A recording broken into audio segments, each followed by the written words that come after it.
왕직에 대해서 우리가 살펴보도록 하겠습니다.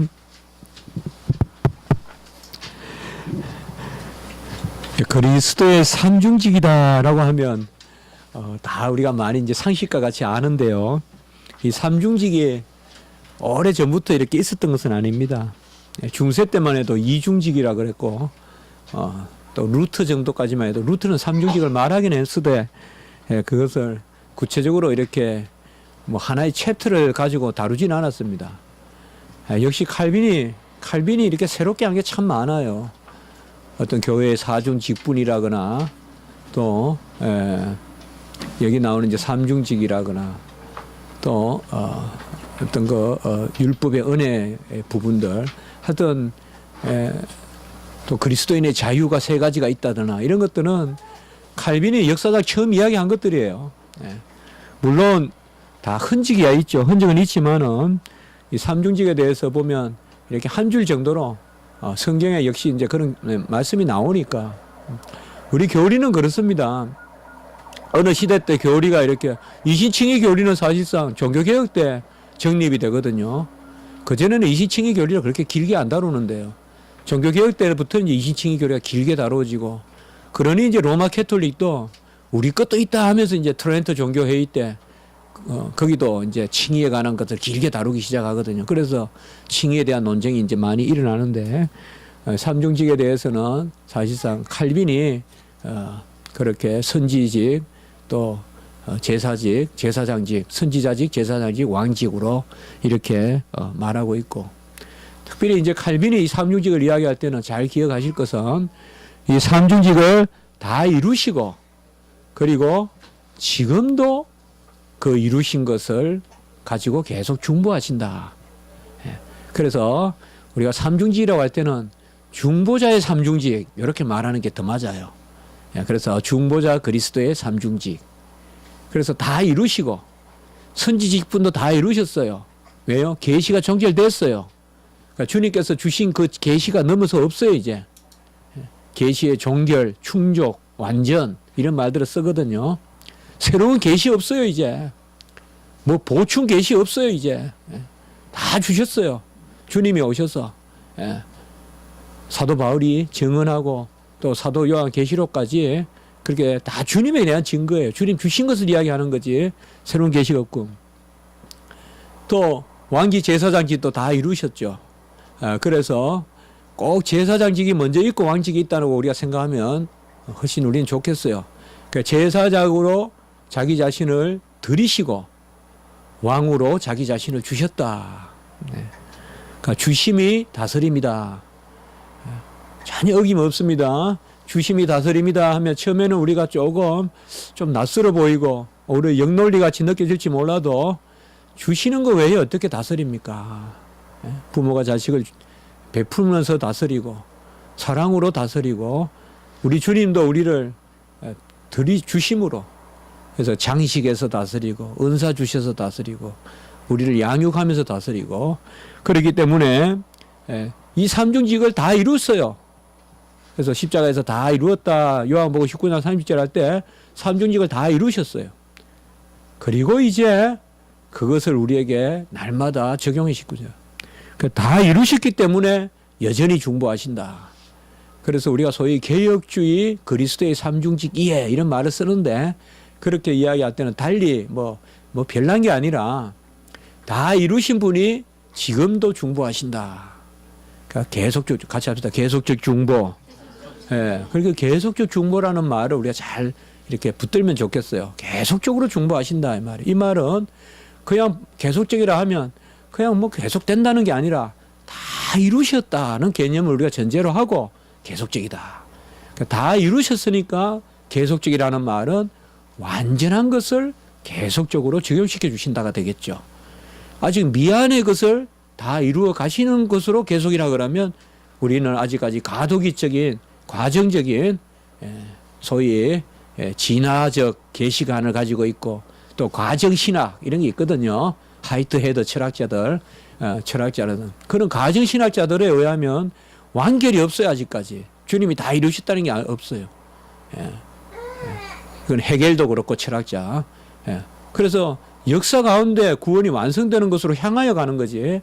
이미 주님이 다 이루었다는 개념이 없어요. 우리 기독교는 너무나 쉬운 이야기지만은 이게 큰 은혜거든요. 다 이루신 것을 계속 주시는 거예요. 딱 다 이루었고 주시는 거예요. 우리는 한 번 주고 또 사먹으라 또 사먹으라 할 수 없지만 주님은 다 이루시고 계속 주신다. 그래서 왕직의 요점은 주시는 것인데 뭘 주시느냐? 같이 합시다. 보혜사 성령. 그러니까 보혜사 성령을 주시면 이제 그 보혜사 성령은 그리스도의 영이기 때문에 그리스도가 내 안에 사시고 주 내 안에 사심으로 이게 다 이제 우리가 계속 이야기하는 지혜의 영, 또 임마누엘의 영, 진리의 영, 능력의 영, 그런 것을 우리가 많이 이야기했습니다. 그래서 왕직은 주시는 거다. 뭘? 가장 크게 말하면 보혜사 성령을 주시는 거다. 그게 뭐예요? 우리는 다스림을 받는 것이고 하나님은 우리를 다스리는 방식이에요. 세상의 방식은 채 찍어들고 세상의 방식은 뭐 당근을 주고 그렇게 한다 하지만은 하나님의 방식은 우리에게 주시는 것이다.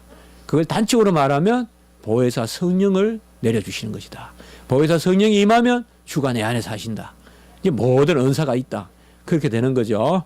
그래서 자 여기에 왕직은 대소요리 문답 45문 26문. 그러니까 삼중직은 대소요리 문답에만 나옵니다. 이상하게 신앙 고백서에서 그리스도에 대한 고백이 앞부분에 많은데 이렇게 조목조목하는 고백이 좀 적어요. 이게 조금 약점이라고 볼 수 있어요. 웨스트민스터 신앙 고백서. 그 대신에 대소요리 문답에서 잘 이것을 전개하고 있기 때문에 어쨌든 신앙 고백서 대소요리 문답을 같이 보라고 만드는 거기 때문에 전체적으로 웨스트민스터가 뭐 좀 흥길이 있다 그렇게 보기는 어렵습니다. 서로 보완해서 보면 되니까요. 자, 우리가 같이 한번 읽어보겠습니다. 시작.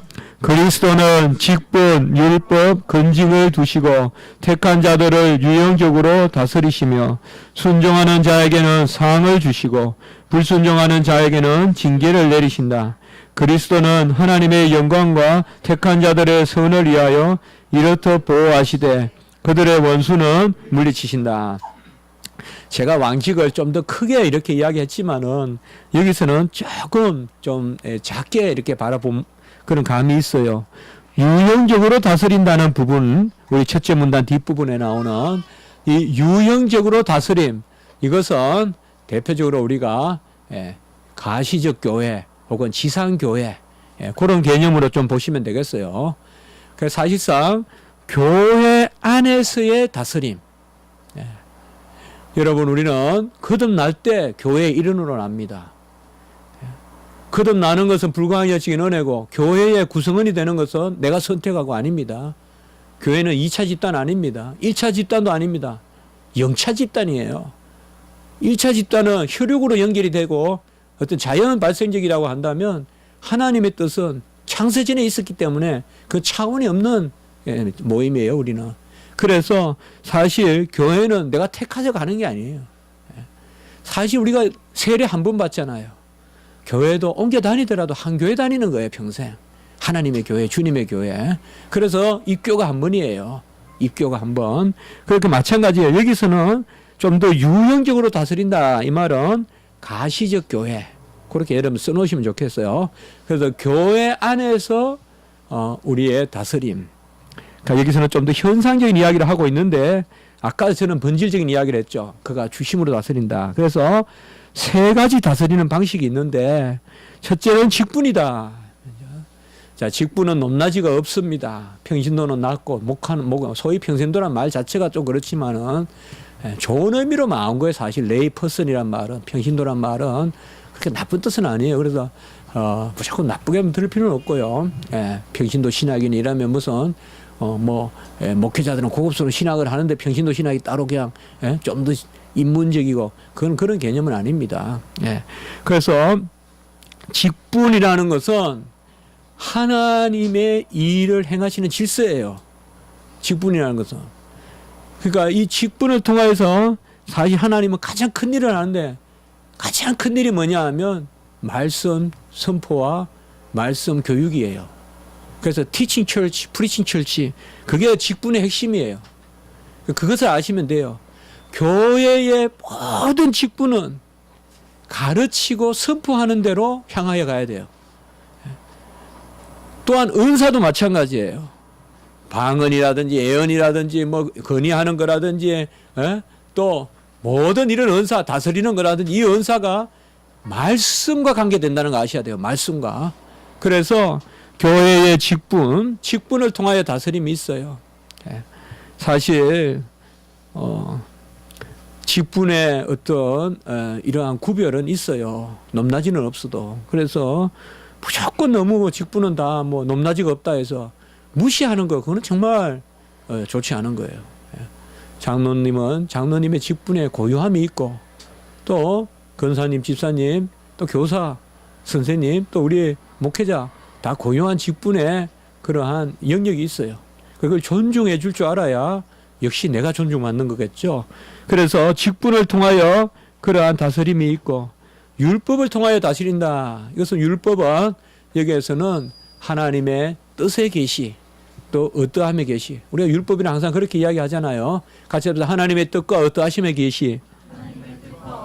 보통 어떠하심을 먼저 이야기하면 좋겠죠. 하나님의 어떠하심과 뜻의 계시. 그러니까 율법을 이렇게 보면 우리가 당장 넓잖아요. 하나님은 질서로 어떠하심을 드러내세요. 서로 사랑하라 하면 하나님의 어떠하심은 사랑이에요. 우리를 향한 뜻은 사랑이에요. 하나님은 사랑이시고 우리도 사랑하도록 원하시는 거예요. 그게 법이에요. 그래서 율법을 통하여 우리는 하나님을 묵상하게 되는 거예요. 율법은 절대 하나님과 배치되는 걸 주시지 않아요. 하나님은 거룩하신데 율법은 부정을 요구하시고, 하나님은 사랑이신데 율법은 무조건적인 그런 저주를 명령하시고 그렇지 않아요. 그래서 바로 율법을 통하여 하나님의 어떠하신가 뜻을 드러내시고, 그 다음에 권징은 우리가 칠이라고도 하죠.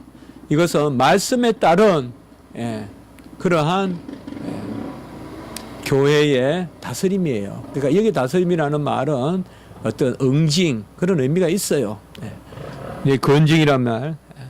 지금 우리 교회 여러분들께서는 또 저나 어떤 구체적인 일을 두고 있지 않기 때문에 전혀 마음에 어려움이 없이 건징에 대해서 보게 되는데, 사실 지혜롭다면 건징은 우리를 이해하고 교회를 세우는데 필히 중요하다는 걸 아셔야 되고, 혹시 우리가 인생을 살 때 이런 건징이 나에게 가해질 수도 있다고 봤을 때 내가 그걸 잘 수용하고 공의 뜻에 따르는 그런 것이 상당히 내 신앙에 유익하다는 걸 아셔야 됩니다. 요새는 사실 건징이 거의 행사가 되지 않고 있잖아요. 이게 우리 교회라고 하지만 상당히 어려운 부분이 지금 여기에 있는 거예요. 도무지 꾸짖을 수 없는 이런 구조. 그 사실에서 꾸짖는다, 누가 누굴 꾸짖냐라고. 또 한 교회에서 우리가 건징을 받아도 다른 교회 가면 또 받아주니까. 그러니까 이런 것들이 지금 상당히 이게 구조적인 참 어려움이에요. 이러니 참 막 한 교회에서 다투다가 딴 교회로 가고, 또 이런 것들도 우리가 많이 보게 돼요. 그러니까 이런 것들은 잘 생각을 하셔서, 사실 우리가 하나님 믿고 사는 거잖아요. 하나님이 잘 믿으라고 준 거예요. 크게 보면 뭐 어렵지 않아요, 신앙생활. 우리가 어디 고요한 데 가서 묵상하면 하나님과 나야잖아요. 그걸 위하여 건진도 있고 유익하게 있는 것이니까. 그래서 직분을 통한 다스림, 이것은 꼭 상위 직분이 있지 않다 이 말이에요. 그걸 아셔야 된단 말이에요. 이 말은 직분이 없는 자가 직분이 있는 자도 다스릴 수 있다는 거예요. 이거는 단순히 어떤 그런 말장난이 아니에요. 집사가 장로 다스릴 수 있어요. 집사가 목사 다스릴 수 있어요. 다스림은 상호적인 거예요. 그러나 고유한 영역이 있단 말이에요. 교리적인 것은 목사님께 맡긴 거예요. 선포는 목사님께 맡기고, 또 권면은 장로님께 맡기고, 우리 구조에서는 권사님에게도 맡기고, 그런 부분들을 기억하셔야 된다. 그 다음에 택한 자들을 유형적으로 다스린다. 그리고 순종하는 자에게 상을 주시고 불순종하는 자에게 징계를 내리시는데, 이것은 결국은 하나님의 상급이 줍니다. 징계는 상급에 이르는 길이기 때문에 상급이 주라는 거 아셔야 돼요. 그러니까 하나님의 다스림은 상급이 줍니다. 징계는 상급에 이르는 것입니다. 이렇게 보시면 되겠죠. 예. 결국 아이가 혼을 내도 결국은 아이는 따뜻한 밥을 주잖아요. 아이는 더 밥을 차려주고 그게 부모의 마음이거든요. 그러니까 그렇게 하시면 돼요. 그러니까 결국 제가 아까 말씀을 드렸듯이 왕직은 궁극적으로는 베푸는 쪽으로 지향돼 가고 있어요. 왜냐? 우리가 연약하기 때문에. 우리가 완전하다 그러면 하나님은 우리를 판단하시겠지만 우리가 연약한데 완전으로 나아가는 길에 우리를 세우셨기 때문에 그 과정에 일어나는 모든 일들은 완전에 이르는 과정이지 궁극적으로 판단은 아니다 이 말이에요. 그걸 아셔야 된단 말이에요. 그러니까 우리가 완전하다고 여기고 하나님이 판단한다면 인간이 인간을 판단할 때는 서로 간에 상대적 완전을 전제하고 판단해요. 그래서 법도 있고 하지만은 하나님이 우리를 판단할 때는 우리는 불완전한 존재로 보시기 때문에 우리가 잘못하더라도 끝내는 완전에 이르는 길로 나아가게 하시는 것이지 그 상태를 그대로 두고 징벌로 주지 않는다. 그러니까 결국은 하나님이 우리를 간혹 채찍을 들고 우리를 치실지라도 막대기로 치실지라도 그것은 결국은 세우는 것이다.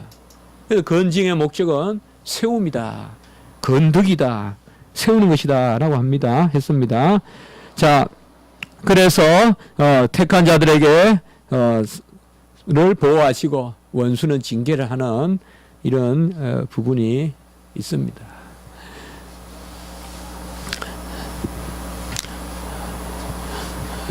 여러분 이걸 믿으면 내가 판단하지 말고 참으십시오. 참으면 이긴 겁니다. 이기면 진 겁니다. 그렇게 생각하시면 됩니다. 네. 참으세요. 바로 하나님이 다 징계를 하시기 때문에 덜 참아서 탈이지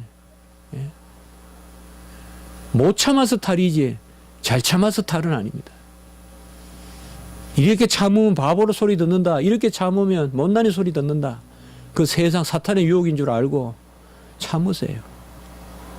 저도 분명히 참으면 답이 나오는데 교수에서 못 참아서 한마디 하면 아주 막 부끄럽고요.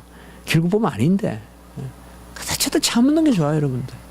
근데 참는다고 해서 무조건 진리를 말하지 말라는 건 아니죠. 우리 주님도 탁탁탁 깨우쳤죠. 그러나 참고 절대 상처 주지 말고 절대 상처 주지 말고 내 영혼이 얼마나 살기 어려워요. 상대도 어려워요. 너무 상처 주는 말 절대 하지 말고 상처 주는 말하고 돌아서서 즐거울 것 같아요. 절대 그렇게 하지 말고. 자, 그렇습니다. 자, 오늘 여기 왕직은 조금 그런 좀 현상적인 왕직이다. 근본적으로는 하나님이 우리에게 채워주시는 게 하나님의 왕직이다. 그렇게 보시면 무방하고 우리가 과정적으로 징계를 받고 하는 경우가 있더라도 결국은 왕이신 우리 하나님 주님께서는 우리 채워주신다. 그렇게 보시면 되겠습니다. 이사야 32장 22절에 보면 같이 한번 읽습니다. 시작. 대저 여호와는 우리 재판장이시여 여호와는 우리에게 율법을 세우시니요 여호와는 우리의 왕이시니 그가 우리를 구원하실 것이미로라. 여기 재판장이고 율법을 세우시니고 왕이고 이렇게 이런 이사야도 일종의 시적 그런 의문이 있는 글이거든요. 사실 재판장이나 율법을 세우시니나 왕은 한 분이십니다. 그리고 고전 15장 25절 시작. 그가 모든 원수를 그 발 아래 둘 때까지 반드시 왕노를 하시리니. 고린도전서 15장 25절. 이것은 지금 현세적인 다스림을 이야기하고 또 종말에도 이제 주님께서 온전히 다스리시고 그 부분은 우리가 고린도전서 15장에 또 나오죠. 자, 사도행전 5장 31절 같이 읽어보겠습니다. 시작. 이스라엘에게 회개함과 제사함을 주시려고 그를 오른손으로 높이사 임금과 구주로 삼으셨느니라. 자, 이제 어떤 단어가 눈에 띄어야 돼요. 주시려고. 주시는 게 왕이에요, 하여튼. 그렇게 주목하세요, 주목. 주시는 게 왕이에요. 가만히 묵상해 보시면 알 거예요. 자, 우리도 세상에서 왕이 되려면 주세요. 내 자신을 줘야 돼요. 크리스천의 통치가 있다면 그것은 자기 자신을 주는 길 외에는 없어요. 내 동료를 다스리고 싶거든 나를 주십시오. 그 길 외에는 절대 없습니다. 내가 희생하지 않고 내가 나 자신을 쪼개 주지 않는 이상 다스림이라는 것은 그런 다스림은 우리가 해서도 안 됩니다. 그런 다스림은 해서도 안 됩니다. 아까 아프리카 책 그거 제가 말씀드렸는데 그 책에도 그런 이야기가 또 있더라고요. 거기는 한 사람이 누군가를 다스린다는 개념이 없다는 거죠. 그 아프리카에는. 그게 이제 식민지가 돌아와서 이제 그게 시작이 됐다는 건데 하여튼 좀 많은 걸 생각하게 되더라고요. 우리가 너무 당연하다고 생각하는 거 있잖아요. 아까도 말씀드렸지만은. 예. 세월은 자연은 똑같은데 사람이 변한다. 우린 그렇게 생각하는데 산천은 의구하되 사람이 변한다고 생각하는데 그 아프리카의 좀 원시적인 생각은 뭐냐 하면 자연은 변해도 사람은 변하지 않는다. 그 저는 가히 저한테 좀 충격적으로 좀 다가왔어요. 정말로. 너무 와닿는 거예요, 이게. 오히려 이게 답 아닌가 이거죠. 이게 우리가 오히려 시를 읊어도 이렇게 읊어야 되지 않나요?